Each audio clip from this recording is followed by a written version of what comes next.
Yao était un jeune garçon curieux et déterminé qui vivait dans un petit village.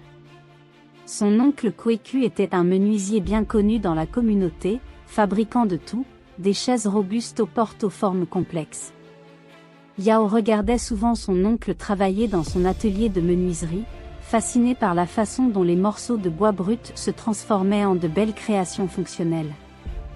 Un matin, alors que la lumière du soleil pénétrait à travers les fenêtres ouvertes de l'atelier, l'oncle Kweku a tendu à Yao un ciseau et un petit bloc de bois. « Aujourd'hui, tu commences à apprendre », a-t-il dit en souriant.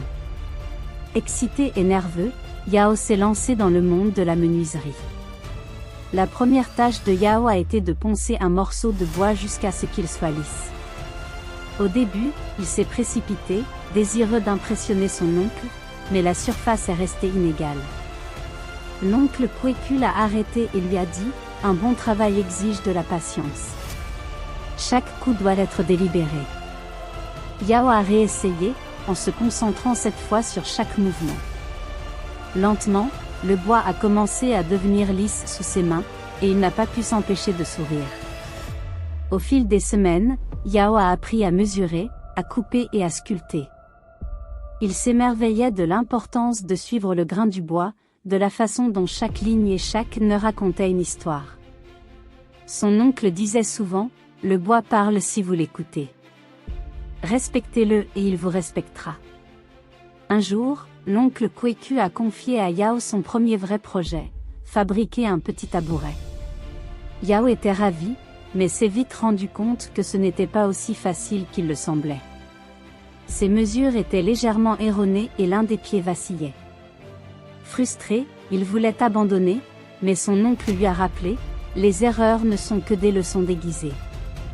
Corrigez-les et vous deviendrez plus fort. » Yao a démonté le tabouret et a recommencé.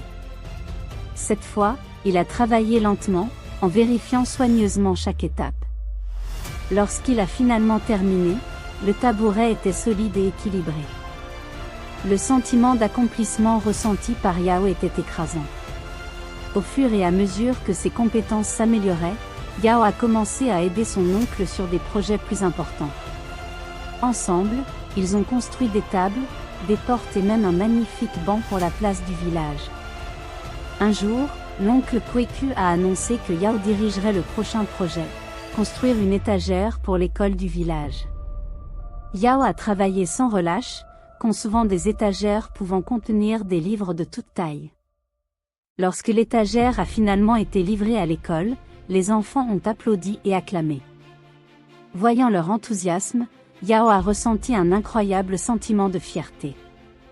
À force de travail et de pratique, Yao a découvert la profonde satisfaction de créer quelque chose de ses mains. La menuiserie ne consistait pas seulement à fabriquer des meubles, il s'agissait de redonner à la communauté et de laisser une trace dans le monde. Des années plus tard, Yao est devenu un maître menuisier, connu dans le monde entier pour son talent et son dévouement. Il n'a jamais oublié les leçons que son oncle lui avait enseignées, la patience, la précision et la valeur de l'apprentissage par les erreurs. Désormais, c'était lui qui transmettait son savoir, enseignant à la prochaine génération à écouter le bois et à être fier de son métier. L'apprenti menuisier était devenu un mentor, façonnant non seulement le bois mais aussi l'avenir de son village.